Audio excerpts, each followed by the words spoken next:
కొత్తిమీర, వంకాయ, బెండకాయలు, బీరకాయలు, సుక్కకూర, పాలకూర, కరివేపాకు, ఎండి రొయ్యలు, పచ్చి రొయ్యలు, పీతలు, పిత్తబర్గలు. కూరగాయలమ్మా కూరగాయలు, సంతల కూరగాయలు. రండి బాబు రండి, మా దగ్గర సరసమైన ధరలా లభిస్తాయి. అరే గీ సిట్టమేంది ఇయ్యాలా కూరగాయలు అమ్ముతున్నది గిట్లా అని అనుకుంటున్నారు కదా.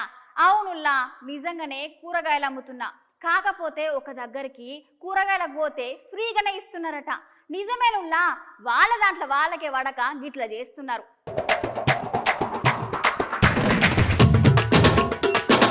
పెద్దపల్లి జిల్లాలో గమ్మతైన ముచ్చట జరిగింది. పంతానికి 2 వర్గాల కూరగాయలదారులు కూరగాయలు ఫ్రీగా ఇస్తాం అనుడితోటే మస్తుగానం జనం అందరు ఎగబడ్డారు కూరగాయల కోసం. అయితే పెద్దపల్లి జిల్లాలో కొద్ది రోజుల నుంచి కూరగాయల మార్కెట్లు, హోల్సేల్ గట్లనే రిటైల్ కూరగాయలు అమ్మే వ్యాపారులకు మధ్యలో చిన్న చిన్న గొడవలు వచ్చినాయంట. అయితే హాస్పిటల్ వ్యాపారులు వినియోగదారులకు రిటైల్ గా కూరగాయలు అమ్ముడుతోటి మేము మస్తుగా నష్టపోతున్నామని రిటైల్ వ్యాపారులు మస్తు ఆవేదన చెంది దాంతోటి కోపం వచ్చి కూరగాయల మార్కెట్ బంద్ చేసి వినియోగదారులకైతే ఫ్రీగా కూరగాయలు పంచిండ్రంట. గిట్లా ఫ్రీగా పంచుతున్నామనే ముచ్చట జనాలకు తెలిసిందో లేదో గానీ దీంతోటి కూరగాయల మార్కెట్లు ఫ్రీగా మంచిగా కూరగాయల కోసం జనాలైతే మస్తుగానం ఎగ్గబడ్డారట.